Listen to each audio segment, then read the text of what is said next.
Friday Night SmackDown, the debut on Fox, is in the books. And boy, oh boy, WWE may have a pay-per-view in just a couple of days, but SmackDown on Fox, its debut, was one for the ages and pay-per-view level. Some major news stories coming out of this one. No, CM Punk did not return tonight, but we had some major action in the heavyweight division. Now, I'm going to start from how SmackDown ended because I think it's really disappointing, and we got to highlight this first and foremost. Kofi Kingston, been WWE champion since April, okay? So he held the title April, May, June, July, August, September, October, 6-7 month reign. Beat everybody clean. Was booked super strong. Came off the biggest win of his career against Randy Orton. And this poor guy, who's been nothing but a good soldier for all these years, is a guy that got over with the fans. Is a guy that's broken barriers. Is somebody that's been all over Fox Sports properties promoting SmackDown. And we get to the main event. There was like 15 minutes left in the show, roughly, give or take. We get to the main event. Kofi Kingston, Brock Lesnar, and Brock just kicks him in the gut, hits him with an F5. That's it. 1, 2, 3, and Brock Lesnar is your new WWE champion again. Because we haven't seen that before. Now look, I'm a big Brock Lesnar fan. I think Brock's great. I think he's kind of underrated in some ways because people call him a part-timer, but he always busts his ass when he's allotted to bust his ass, right? When he's not booked in 10-second matches. That being said, you did not need to have Kofi look like just a total job guy like that. Just destroyed him like that. If this was a new character, if this was like Aleister Black or something that's unknown or something that we haven't seen squash matches from, something that you're trying to get over. Hell, The Fiend. You know what? This is a finish I would have done for the Hell in a Cell match with The Fiend and Seth Rollins. Maybe a little bit longer, but still, similar schematic. But Kofi Kingston, just like that, he was just on Fox and Friends. He was just on Fox Sports. He was on FS1, and you do him dirty like that? Like, come on, man. He's not 1994 Bob Backlund, okay? Brock Lesnar ain't 94 Diesel. So you may say, well, Fred, what happened afterwards makes sense, and that's why Brock had to beat Kofi so quickly. But I'll argue with you that Brock Lesnar did not need to win the title, and I'll tell you why. Because after the match, Brock Lesnar was confronted by Rey Mysterio, and Rey Mysterio had a friend alongside him, and it was not his giant child, Dominic. No.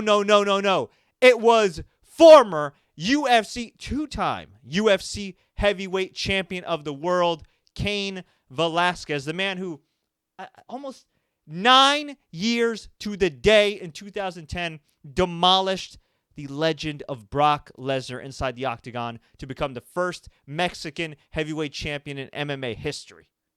Incredible. Now, both guys' careers would take different paths. Brock Lesnar, unfortunately, would deal with some serious health issues with diverticulitis. He'd also lose a bad fight to Alistair Overeem.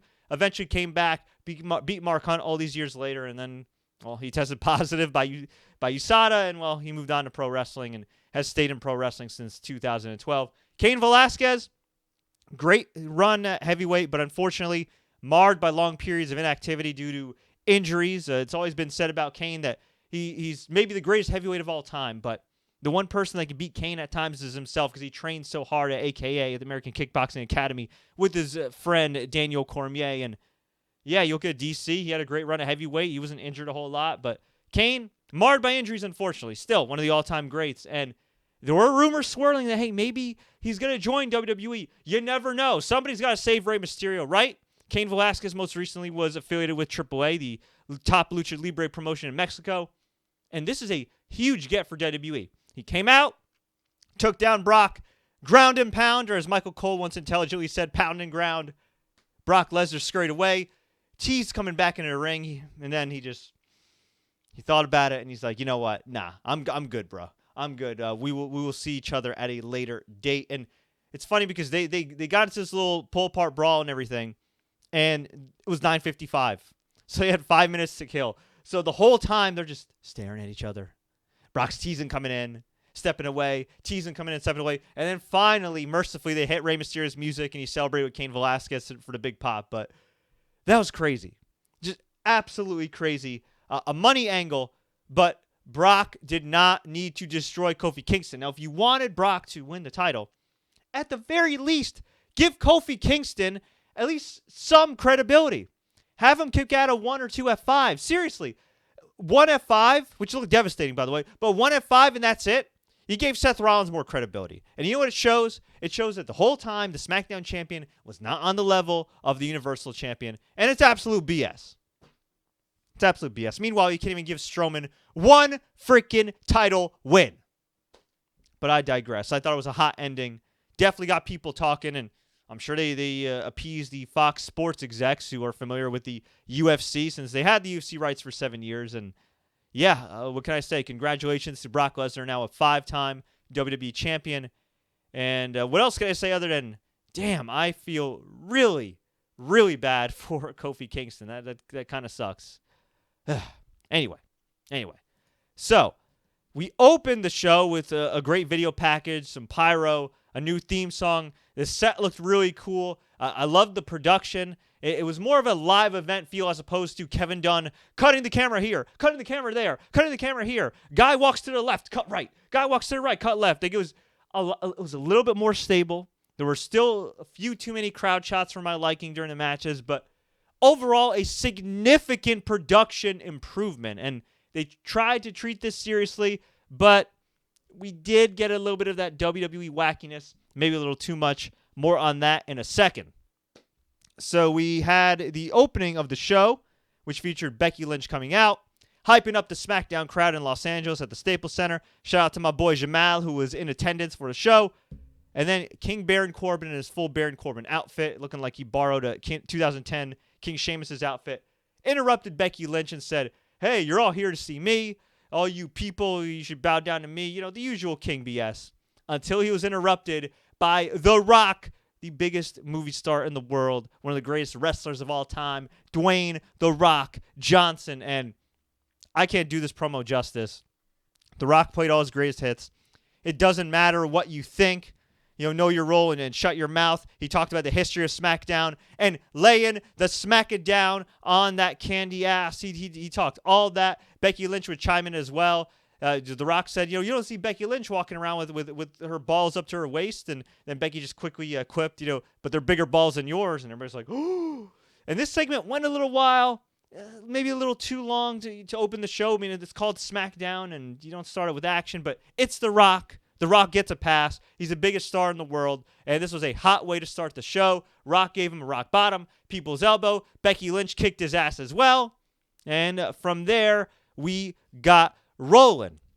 And actually, I also mentioned the opening of the show was Stephanie McMahon and Vince McMahon coming out, revving up the crowd before the video package and opening pyro, which was pretty cool. And hey, I mean, they got a huge deal here, whether you like them or hate them. Securing over $2 billion in TV rights to get on Big Fox for SmackDown, which has perennially been the B show in WWE land.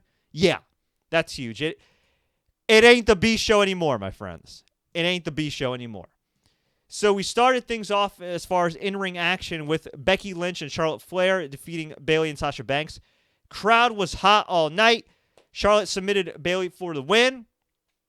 Good TV match. I wouldn't say it's like, oh my God, blow away or anything. I think they had a better match a few weeks ago on Raw, but really good stuff. I'm happy that they had a chance to open the show, be a part of history, the 4 horsewomen who have been so revolutionary in WWE. So I'm definitely looking forward to Bayley versus Charlotte eventually, and officially looking forward to Sasha versus Becky inside Hell in a Cell. We then had Aaron Andrews of Fox Sports and ESPN fame interview Kofi Kingston, Xavier Woods, and Big E. Man, this is the same criticism I've had of Kofi's title run from the jump. I love that he's champ. He was champ. I love that he's such a likable guy and has good matches. I love that he appeals to so many fans and just overall just has that natural charisma and is a dude that's just really likable and you want to see him succeed. But there's times where you got to not shake your ass. There's times where you got to not throw the pancakes. And one of those times is the night you're wrestling Brock freaking Lesnar. And now knowing what we know now, that Kofi just got annihilated by Brock Lesnar, I would have liked to have seen at least a teeny bit more seriousness from him going into this match. They did the hip swivel, the WWE World Heavyweight Champion. I'm sorry to say, Erin Anders is fantastic at her job. Needs a little bit more rhythm, although I'm one to talk. And, yeah, there we go. In the crowd, they showed WWE Hall of Famers Kurt Angle, Mick Foley, and the lineal boxing heavyweight champion Tyson Fury, who may or may not be fighting Deontay Wilder. Depends how his next fight goes. But he was looking good in his, it was like kind of like a white gray suit. Wasn't wearing an undershirt. I mean, hey, if you're in that great of shape and you're 6'7" and one of the heavyweight champs in the world, why not? I'd be rocking it too. We also had Hulk Hogan and Ric Flair in the crowd. So this is where we got some of the wackiness of WWE. We had the New Day promo, which I thought was a little much because you got to remember, folks, this is the first SmackDown on Big Fox, which means a lot of lapsed fans and a lot of potentially new fans were watching this. Okay, you want to be taken a little seriously. So Seth comes out, presumably to cut a promo, when Bray Wyatt interrupts, and he does the whole Firefly Funhouse spiel, and it just goes on and on and on and on. And I'm somebody that's a fan of the Firefly Funhouse. I thought it just went a little too long. I would have liked a short and sweet one, like 2 minutes, where they zoom in on Bray's face, and then the light flashes and it shows the Fiend. Like, that's cool. And he says, "Run," something like that. Something like that. I don't need anything that's elaborate or whatever, but instead it just kept going and going, and it got to one sock puppet and another sock puppet or whatever, I don't know, puppets, string puppets, whatever you want to call them, Muppets, Bray Wyatt Muppets, Buppets, okay? So one Buppet was locked in a red cell to symbolize the red Hell in a Cell, which means the red Hell in a Cell's back. Ugh, that's going to be easy on the eyes. And then they had some fake Tyrannosaurus Rex that he probably stole from Tommy Pickles and Rugrats. And the visual was the dinosaur eating the hell out of the Buppet. Okay, cool. And then Nakamura just came out with Sami Zayn, and we eventually had a match. And this match was going on. It was decent. Nothing spectacular. Perfectly fine. And then the lights went out. The Fiend came out. He gave a mandible claw to Seth Rollins, threw him off the stage, and it wasn't really that far of a drop, but it looked serious, in the dark. And then the usual fade to black. You hear his laugh, and yeah, that's your hype for Hell in a Cell. Bray Wyatt versus Seth Rollins. I think less is more with Bray. I think they've gone really strong in the direction that Bray's going to win. And I know we just saw a squash match for the championship, but I really hope Bray wins. Because whether you want to actually see Bray Wyatt wrestle or not, the reality is they've put so much money, so much time, so much effort into this new gimmick. He has as well. Kudos to him. And I have no idea if Bray Wyatt's improved in the ring. I have no idea if I'm going to see a great Bray Wyatt singles match again. There were times in his career where he did have some really good to great singles matches. And then there was just a period where he became the new Kane, and the matches were just underwhelming to say the least. The storylines were cringe to say the least. It was like Kane gave birth to him one day in Knoxville, Tennessee, and forgot about him all these years later. That's how bad the storylines were. So I actually hope that Bray fulfills the prophecy, dominates Rollins, wins the title. Fans are reacting to him. He's selling a lot of merchandise. He's the featured star in WWE 2K20 as far as downloadable characters. So why the hell not, right? He could always lose the title at TLC, not get pinned or whatever. Seth could grab it from a ladder. Whatever the case may be. But I think he's got to win, because if Seth just beats him, just like he beat Brock Lesnar, just like he beat Braun Strowman, it's like, okay, now what? And in the case of Seth Rollins, he's been booked really well too since WrestleMania. But he's also not been booked that well, because there's still times where he comes off as kind of a dork and uncool. And I've had some people say he doesn't come off very masculine, and that's subjective. I think he's had really good matches, but it hasn't helped that he's feuded with the likes of Baron Corbin. It doesn't help that his feud with Brock Lesnar was kind of a retread. It doesn't help that he had the same old tired storyline where tag team partner versus tag team partner Braun Strowman. And it doesn't help that he beat Braun Strowman, despite the fact that Braun Strowman gets bigger crowd reactions. Oh, well. whatever. But, hey, WWE will do what they do. I don't want to get proactively pissed off here. Kevin Owens defeated Shane McMahon in a loser is fired ladder match in the match of the night. This was an excellent match. Really good stuff. Crazy chaos. Powerbomb on ladders. Both guys going through ladders. Flying elbow by Shane McMahon onto Kevin Owens through the announcer's table.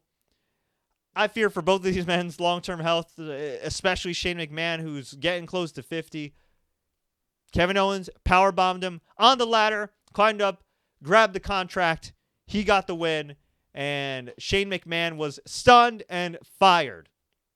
This was perfect. I wish they did this at SummerSlam. I wish they did this months back, maybe even at WrestleMania. It just kept going and going and going and going, but nice resolution to the story, assuming that Shane McMahon is gone for good, or at least gone for a prolonged period of time. We shall see. This was some good stuff, though, and then a great effort by both men. Caleb Braxton interviewed Paul Heyman. Paul Heyman put over Brock Lesnar attacking Rey Mysterio on Raw and his giant man-child Dominic, and he said it's not a prediction, it's a spoiler that Lesnar's going to win the WWE title. Shocker. We had a random 8-man tag. They tried to cram so much in this 2-hour show. Braun the Strowman, The Miz, and Heavy Machinery. My guys Tucker and Otis, who's my favorite WWE superstar. Love that guy. They defeated Randy Orton, Dolph Ziggler, Robert Roode, and AJ Styles. I believe it was Ziggler who got pinned. AJ Styles, Orton, Ziggler, Roode, Miz, and Heavy Machinery did not even get entrances. Only Braun Strowman did, and they were already in the ring. So that shows you how much time was cut, or that they were lacking, I should say. Towards the end of the match, Braun Strowman goes up against Tyson Fury and tries to square up with him. And Tyson's like, what the hell are you doing, sunshine? And Braun's like, you want these hands? And Tyson's like, I want these hands. And so Braun got back in the ring. Tyson looked like he was going to get involved. He didn't. Braun destroys Ziggler. After the match, Fury has to be held back by security because he wants to give Braun Strowman these hands. I didn't know we were getting Fury versus Strowman at one point. I didn't know I wanted Fury versus Strowman, but hey, why the hell not? They're doing nothing else with Strowman right now. Tyson Fury needs something to do before he fights Deontay Wilder, allegedly. So why not? Why not? It's wacky, it's pro wrestling, it's cool, and it's a great sports crossover, which I'm sure Fox was thrilled about. Although now thinking about it, I don't know if ESPN was thrilled about that because Top Rank is with ESPN. They're trying to sell buys with ESPN. They're trying to sell pay-per-view buys with ESPN Plus, and I'm pretty sure Fox Sports is with PBC, which is a rival promotion. So very interesting there. Although you know what, Tyson Fury was seen by more people here than he probably has been in a while. So maybe they're not that mad about it. It's good exposure. Although it's gonna be interesting to see what's gonna happen as far as Tyson Fury is, if he's gonna be allowed to fight or not. I know with Floyd Mayweather, he made his own deal and everything else with the Big Show, but a lot's changed. Floyd made that money, but there's a lot of money riding on Tyson Fury, Deontay Wilder, Anthony Joshua, Canelo, and all these guys now with these different streaming services and TV rights. So, will be interesting to see. Roman Reigns beat Eric Rowan in a lumberjack match. Yeah, they showed us what should have been the payoff for Hell in a Cell tonight, where Roman just beats him clean. The lumberjacks, there were quite a few of them, hard to keep up, but they had the Viking Raiders, the Revival, Andrade, Ricochet. I think Ali was amongst them too. Luke Harper made his way to ringside. All out chaos. Daniel Bryan got involved, but it was eventually Roman Reigns hitting that spear to pin Eric Rowan. This was fun while it lasted. Crowd was hot again throughout the whole show. And then we had our main event, or as some people would call it, the lame event. And it was Brock Lesnar absolutely, positively, mother-freakingly demolishing, poor Kofi Kingston to win the WWE Championship and then get confronted by Cain Velasquez. So, overall, I got to say, this was jam-packed. This was chaotic. It was nonstop action. It was a little much. But overall, I got to give SmackDown, the first SmackDown, October 4th, 2019 on Fox, a massive thumbs up. But I hope that they tone down on the wackiness. Sometimes less is more. The Baron Corbin King stuff, okay, that was funny because Rock and Becky destroyed him. Kofi Kingston gyrating his hips before he's going to fight the most baddest man on the planet. Tiptoeing the line of absurdity.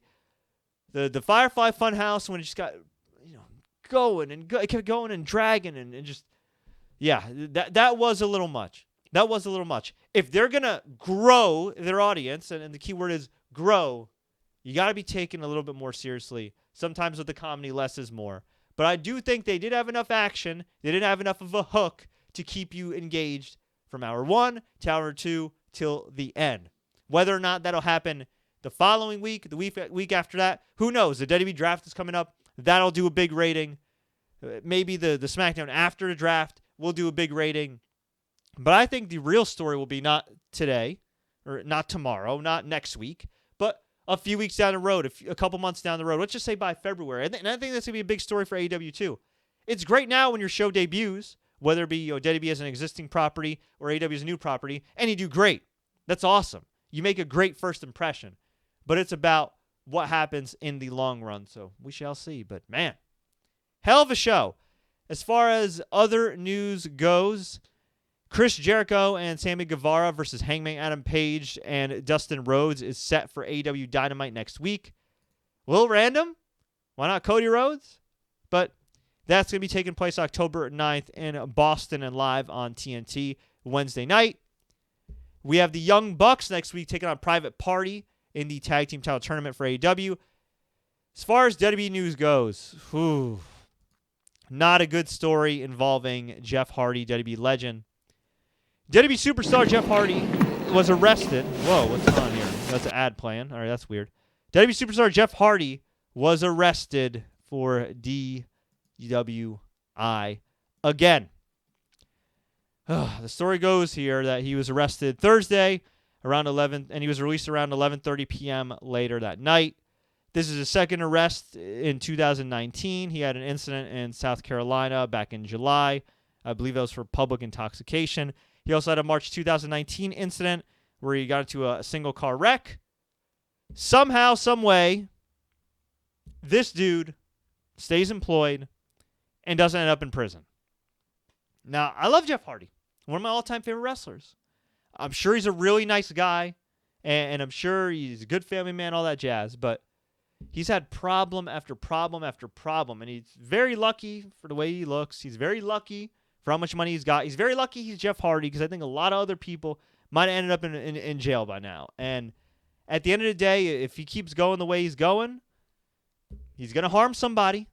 He's going to harm himself, and it's not going to end well. It's just not. And look, I'm super sympathetic to addiction and all kinds of mental issues and drug issues, and I hope and pray that he does great and everything works out for him. But this is getting to the point where it's been, like a decade-long period now where he's just had issue after, I mean, more than that, like 15 years, issue after issue. I know it's a work in progress, but at the very least, somebody's got to get in this dude's head and be like, yo, man, you're rich. Hire a driver. Don't drive. Take away his license. Take away his keys. Like, something. Put an ankle bracelet on, or whatever. One of those things like in the car, like if you get like multiple DUIs to keep track of you. Something. Okay? Because it's not going to end well. This isn't a hate on the guy. This isn't to be somebody that's, I'm a law-abiding citizen. This is just keeping it real here. Because something bad will happen if he keeps going. It's bad enough things are happening to himself. Get behind the wheel of a car and you're effed up. Bad things will also happen to other people. And the people of North Carolina and where else he's driving don't deserve that. So, and neither does his family. So what can I say other than I wish him the very best? As for WWE, they released a statement saying, quote, Jeff Hardy is responsible for his own personal actions. All right. Okay. That's it. I know he's Jeff Hardy. I know we all love him because he's a legend, but that's it. All right. Speaking of questionable things, during the broadcast of Friday Night SmackDown, we had a advertisement for Fox News' streaming service. It's their premium service. if you can't get enough of Fox News, and I don't know why you wouldn't, say that as sarcastic as possible, you can sign up for their streaming service, and cool. Okay. Whether you lean on one side of the spectrum or not, okay. Whether you like cable news or not, I don't really like it too much. Okay. But they had Brodus Clay promoting this. If you don't know, Brodus Clay, a.k.a. Tyrus, has a talk show on Fox's streaming service. Now, you might be wondering why I may not be a fan of this. And it's not really a political thing. But Brodus, a.k.a. Tyrus, was accused of his own coworker and colleague, and I think this is a multiple-time incident, or, this is recurring incidents. He's been accused of sexual harassment. And last time I checked, Brodus was going to be put on ice by Fox, and I happen to watch my TV, and I see him on there, and he's still got a show. Okay. And he's promoting their streaming service while being a guy accused of sexual harassment. All right. Cool. Not a good look in my humble opinion, but whatever. What the hell do I know? I ain't spending that money. But yeah, not the optics weren't good. I'll just leave it at that. There's also rumors of Edge coming back to wrestle. I believe according to the Observer, he did sign a new deal, and it looks like he's going to be training. And if you've seen his pictures on Instagram, I mean, the dude looks jacked. And not jacked in the sense of, I gotta get in shape for Vikings because I'm playing a Viking warrior. No. This dude looks like he's ready for an in-ring return. Whether or not that happens remains to be seen, but you got to remember something. Right now, we're in a war. AEW, if you don't know, did 1.4 million viewers, smashed NXT in the ratings, smashed NXT in the 18 to 34-year-old demographic. Actually, I think 18 to 49-year-old, even worse. I believe the only category NXT beat AEW in on Wednesday night was viewers over 50. That's 50. That's people like my dad's age, and that's cool. Nothing against people my dad's age. But I'm pretty sure they're trying to cater to people that are a little bit younger, around my age range, and younger than that. So kudos to AEW. Much like SmackDown on Fox, I'm sure it'll do a big rating. It remains to be seen where it goes a couple months down the road. It also remains to be seen how the hell they're going to book this stuff. WWE has an insane amount of talent that they've unfortunately unintentionally buried with some of the illogical booking they've had over the years. But it's never too late for them to get their act together, because at the end of the day, talent-wise, they are rich, and cash-wise, you're damn right they're rich. AEW doesn't have that luxury. Are you going to keep giving away big matches week in and week out? Or are you going to try to pace it a little bit more? Make it more of an old-school approach. Build up to those tentpole events. I think they will eventually, but yeah, I know the inclination is, hey, we got to have a big match each and every single week, but sometimes you got to pull back just a little bit. And I think, too, even though SmackDown was a fun show and an action-packed show, if you have too many of these shows, eventually it becomes white noise, and you forget that Kevin Owens took a bump off a ladder. You forget that The Rock debuted or returned because so much other stuff happened. And I feel like that's more of the case with WWE lately, but I fear that could possibly be the case with AEW. So hopefully they learn the lesson or understand the lesson. I know people in the company do, but hopefully more people within a company understand the lesson of sometimes less is more and less is best. Other than that, Tom Phillips at the moment will be commentating for NXT UK. Not really sure what Byron Saxton is going to be doing. Maybe he's going to be doing some more backstage stuff. 205 Live, from what I heard, was canceled, at least temporarily, and they're airing a rerun. The future remains in doubt. I know that Drew Gulak's going to be defending his Cruiserweight title next week on NXT. So a lot of questions, a lot of people, a lot of contracts, a lot of brands right now. Even the SmackDown brand up in the freaking air. But yeah. Going to be pretty interesting. So before I go, let's go to some of the comments here. Scott, you look tired. Well, I'd like to think I look pretty damn good, even though I'm a little tired. Yeah. For those wondering why I haven't done a lot of live shows lately, my floor flooded. Macy unit flooded. My area where I record is nearby. That got affected too.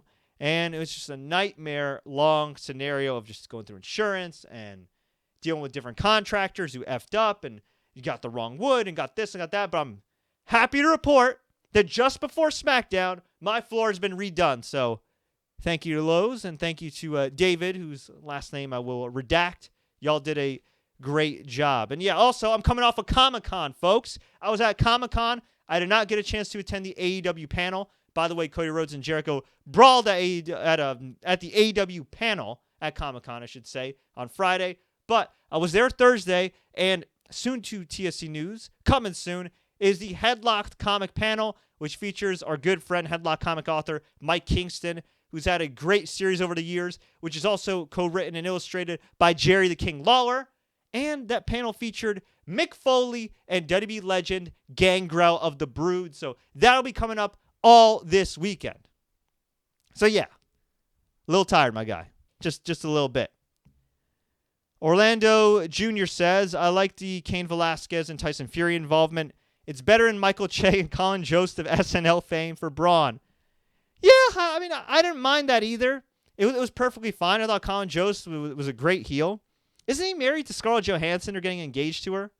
That guy is like living proof that you're never nobody's ever above your league after that. That's all I gotta say. Ronald Perez says, poor Kofi Kingston. That was rough, real rough. When I was watching Kane come out, I was saying I wish they would play CM Punk's music. Then CM Punk comes out. There have been strong rumors reported by Wrestling Observer newsletter that CM Punk has been trying to negotiate doing a WWE Backstage role with, well, WWE Backstage. Not really a backstage role, but being an on-air personality for Backstage. And whether or not he'd actually be backstage or at a desk, I don't really know. Some people kind of disagree with Punk's way of going about this if he wants to get back to WWE. On one hand, if there's still hard feelings and Fox wants him on that WWE Backstage show, which is going to be kind of like their version of UC Tonight, it could force WWE's hand to use him. On the other hand, maybe it could hurt his bargaining power. Another thing, and this is something I've heard, I see a lot of questions here about AEW and CM Punk. Based on what CM Punk has said publicly, and based on what I've heard, I'm not saying that bridge is burnt, but I get the inclination that CM Punk, at the moment, present day, Phil Brooks, would rather do business with the devil he knows than the devil he really doesn't know. Not to call Tony Khan a devil, it's a figure of speech here. Vince McMahon might be a literal devil, I don't know. To briefly recap you on what happened, CM Punk got texted by Cody Rhodes and the Young Bucks. They texted him an offer via text. And never mind the fact that this is one of the biggest wrestling stars in the world. You go through the proper channels. Reportedly, they offered him a number he didn't like, which I'm going to assume based on a lot of context clues that is probably a salary lower than what Kenny Omega, the Young Bucks, Brandy Rhodes, and Cody Rhodes are getting, all who happen to be VPs, Brandy actually being the chief branding officer. So if you're CM Punk and you look at that number and you know what other guys are getting paid in WWE to stay away from AEW, when you look at all the dudes that are getting that Saudi money, no matter how badly you feel about that, when you think about the fact that I believe he made $1 million for 2 fights in UFC, maybe more. I'm sure more given the fact he also got the video game stuff with EA UFC and all that jazz. And you're going to look at this number and you're going to say, okay, wait a minute. All these dudes except Cody are relative unknowns to a majority of the North American audience that's not hardcore. And I've a way bigger star than Cody, and you're offering me less? And you're doing it via text? Yeah. Not a good look. And I can see him at this stage of his career when he's got a beautiful, talented wife who's getting her own money, when he's got his house and cars paid for, when he's already filthy freaking rich, I can see him saying, you know what? If I'm going to come back, I'm going to come back on the biggest stage. So things could change. A lot changes. We just saw Cain freaking Velasquez debut in WWE. But my prediction right now, and I think it's a safe one, is that CM Punk eventually comes back to WWE. There's a part of me that doesn't want to see him come back because they were such dicks to him, between suing him, costing him tons of money, breaking up his friendship with Colt Cabana, everything, filing the lawsuit, and I believe he got the paperwork on his wedding day. Pathetic. But time heals all wounds, I guess, and millions and millions of dollars heal all wounds. Well, most wounds. We shall see. Ahmed Ali says, do you think Raw is still the A show? Hell no. Not after tonight. Definitely not. Especially if they're integrating Aaron Andrews and a lot of Fox Sports personalities and maybe even Joe Buck. No, I could definitely see SmackDown being the A show going forward. Where do you see Kofi going from here? Maybe a rematch in Saudi Arabia or Hell in a Cell. And unfortunately, I don't want to say back to the mid-card, but it's going to be a while before he's back in the title picture. Okay, Scott Anderson says they had Lana and Lashley, the red carpet together, talk about living the gimmick. At least somebody does, right? At least somebody does. Rather than saying, oh, I'm a performer. And nothing wrong with that either. I'm not saying there's anything wrong with having your real name on social media and, being just the real life you. Braun Strowman does that. But, I don't know. Sometimes it can take away. If put it this way. If you're Bray Wyatt and you're filming yourself, getting Easter eggs. I mean, I guess it fits his character now, but okay. Undertaker. If Undertaker was hanging out with the Easter Bunny on Easter or, doing cartwheels or something, it'd look a little weird. Yeah, he's on Instagram, but you know what? He's taking selfies with Post Malone. He's showing off his gun collection. At least it's somewhat on Undertaker brand. That's all I'm saying. Sometimes you want to stay at least a little bit in character. Leave a little bit of illusion there. You don't have to peel the whole curtain back. But I don't know. Maybe I'm old school. John Groves says, I can't believe Brock won the title. WTF? My friend Deb and Brian say, stop resurrecting these old-ass stars and build up new ones. Yeah, I agree. My friend Deb says, I don't like Kofi. He's too clownish with his damn pancakes and that tuba. Yeah, exactly. And I'm sure there's a lot of people that watched Kofi Kingston for the very first time, and he was out there shaking his ass, twerking, not taking Brock seriously, and losing in 10 seconds. Now, the entrance part, he can control. And he could say, you know what, guys, I'm going to be a little more serious tonight. But he didn't. That's on him. The losing in not even 10 seconds part, that Denny could have controlled. He could have at least hit the Trouble in Paradise, tried to get a quick flash pinfall, kicked out of a couple F5s, and got the pin. You don't have to protect the F5 anymore. We know it's devastating. But instead, he did him dirty. I'm not going to say that he eroded all his hard work and their hard work over the last few months, but they might as well have, building him up. And there we go. Anyway, folks, I think I'm going to get on out of here. I hope you enjoyed this show. If you did, please like, share, take care, subscribe to our YouTube channel, our Facebook page. Please enable notifications for more live updates like this. You can also check us out on our podcast feed. We're on Spotify, Google, Apple, you name it, we're there, except for iHeartRadio. I'm not sure why that's the case, so I'll have to have Braun Strowman give him these hands and get them to distribute our podcast. But pretty much every other podcast platform, we are available out there. We thank you so much for the time. Until next time, everybody, as always, enjoy the matches. And Kofi, get some ice, bro.